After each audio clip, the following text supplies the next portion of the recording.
to have strong relationships with our kids, but with recent research showing that fathers spend an average of 8 minutes a day individually with their children, how can dads find the time to guide their sons from adolescence to manhood? The Pathways Foundation aims to give fathers and their sons the time, skill and motivation to strengthen their relationship, develop resilience and to avoid the pitfalls so common to boys with detached fathers. Pathways leader Dr. Arna Rubenstein joins us with some of his foundation's graduates, Rick Wallace and his son Sachi. Good morning to you all. Good morning. Good morning. Arna, can I just start with you? What should the father-son relationship ultimately be? We would hope that it's as good as possible, and in the long run we would like that fathers and sons have a friendship, that the sons know that they can talk to their fathers, that they can approach their fathers, and what we're looking for is a shift from when the son is young and it's I'm the dad and you're the boy and this is how it's going to be, to as they grow older it develops to one of respect and mutual relationship. And that would... I reckon that's the number one thing, isn't it? Yes, and that would naturally occur at a certain age, wouldn't it? Well, or does it? We believe that the big shift point is around about the time when the boy is 13, 14. And that's why we run our programs and we take boys with their fathers away for a week. We ask the fathers to leave behind their mobile phones and their watches and anything related to work, and we take them out in the bush for a week and put them in a tent together, and the boys have an opportunity to hear their fathers' stories, to be challenged and also very much to be honoured and acknowledged by their fathers for their individual gifts and talents that they each have. All right, now Rick, I understand you were a rather unwilling participant at first. How did you come to take part in the program? Well, Sachi's mum kind of encouraged me, well, a little more than encouraged me to go and do it. But having done it now, I think it was absolutely worthwhile. It was really a brilliant program. How was your relationship beforehand? Well, my relationship with Sachi has been sporadic because Sachi's mum and I are divorced and have been for 12 years. Yeah. Long time. A long while, yeah. And of course Sachi's only 14, so it's a big chunk of his life. So we didn't really have we had an on and off relationship sort of thing, and I think it really helped us get closer together. What did you do? Well, Sachi, you tell us what happened on the program. We did the challenge, which I'm not going to tell you because that would ruin it for the people who do it. Oh, good. All right. Well, you can tell us the sorts of general things you did then. Oh, I just hung out with my dad and listened to their stories and how they went through life. It was really good. And how do you reckon your relationship with your dad has changed? Well, it was great to get to know him more and be with him. So we've got more things to chat about and stuff. So it's got better. Yeah. Anna, I would imagine that. I don't know if camp is the right word, but going away like this, do you naturally attract a number of fathers and sons that are going through a really rough patch? Our whole aim with Pathways has always been that we want every boy in Australia to have an opportunity to do this sort of program. We'd actually like to get them before they go through the rough patch. We aim to get boys around 13, 14 years of age, just when they're starting to change, and while Dad's still a sort of a cool dude in their eyes, and to give them the opportunity to have that time together talking, so that the rough patch that you talk about can actually be a time when the father can be supporting his son rather than a time when they grow apart. What sort of things can people look forward to in the program? What do you actually do?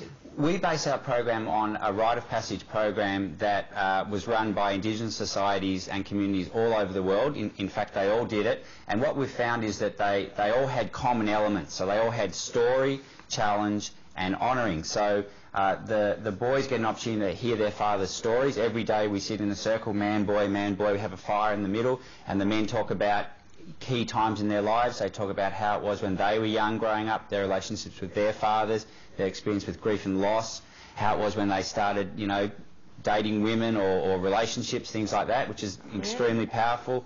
The boys get to do various challenges, and a very important part of our program is the boys get publicly honoured by their fathers and other men for their gifts and their talents, because we believe that every boy has innate gifts and talents, and the most important thing is that we recognise those and that we tell the boy that we see them and that we want those to come out of him. It must be frightening though, when perhaps in your situation, we said earlier that most men spend 8 minutes a day individually with each child. That's not a lot. It must be frightening to a certain extent, to suddenly be thrust into this environment whereby you're spending the whole time with your son. In the beginning, yes, it was, but after a couple of days and settling into it, and it was a fantastic experience. We talked a lot and really, got to understand each other a lot better than we did before. I don't think Sachi really knew who I was before this program, and now I think he's got a little bit more insight into who I am, and certainly I have into him. Yeah. What sort of questions did you ask your dad? All kinds of things. I didn't really ask him many questions. They were more. It was more like a group thing, and we told everybody all this stuff. Yeah. Does that make it safer somehow too, if you're revealing those inner secrets about yourself? Is it safer in a group situation like that? Or? Well, I think in a group situation, when people say, when people talk about a part of their life, often it sparks something in you that you recognise and can bring to the group as well. I'm just wondering what the greatest thing is that you can give to your son as a father. Is it self-esteem? Is it? Is it time? Well, I think it's a number of things. With this, research certainly shows that self-esteem is the most important thing for a young man, and that is what is, the biggest indicator of how he's going to cope and how he's going to go later. And a huge part of that actually comes from having a good relationship with his father, hearing his father's story, knowing that he's been seen by his father and that he's actually okay for who he is rather than who his father wants him to be. Yeah. Oh, yeah, that's a really good point. What about when there's a boys' fest out in the bush, does the subject of the mother and the son and the mother relationship as spoken about with the father come into Absolutely. play? I mean, we think it is so important, the relationship that the boys have with their mothers, and it is spoken about, and what we're actually looking for is that the relationship with the boy and his mother is going to grow into one of respect, very much coming from the boy towards his mother, and in fact towards all women. We believe that one of the things that is done worst in our society is the whole thing around boys respecting women. So it's very much talked about, and it's talked about with a lot of respect and reverence, and the boys get to hear the stories of the men and how it's been for them. And we look at a shift from boy psychology to man psychology, and one of the aspects of boy psychology is around wanting a mother, and hopefully man psychology is in fact looking for healthier relationship with the feminine. Oh, that's so interesting. That's the shift we look for. And I mean, we're looking at some really interesting points here. Can you tell us about these? Yeah, well, we would say that the reason why the rites of passage were held is partly to change from boy psychology, which is all about seeking acknowledgement, powers from me, I'm the centre of the universe, not taking responsibility for actions, and wanting a mother.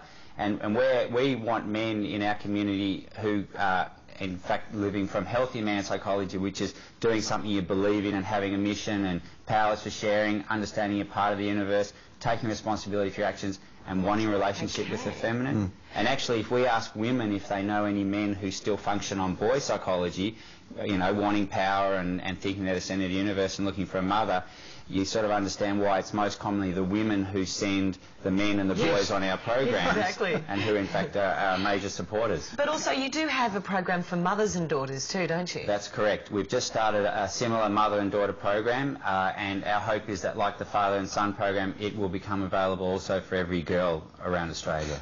Just before we go, Rick and Sachi, now that you've done the foundation camp, how does your relationship progress now?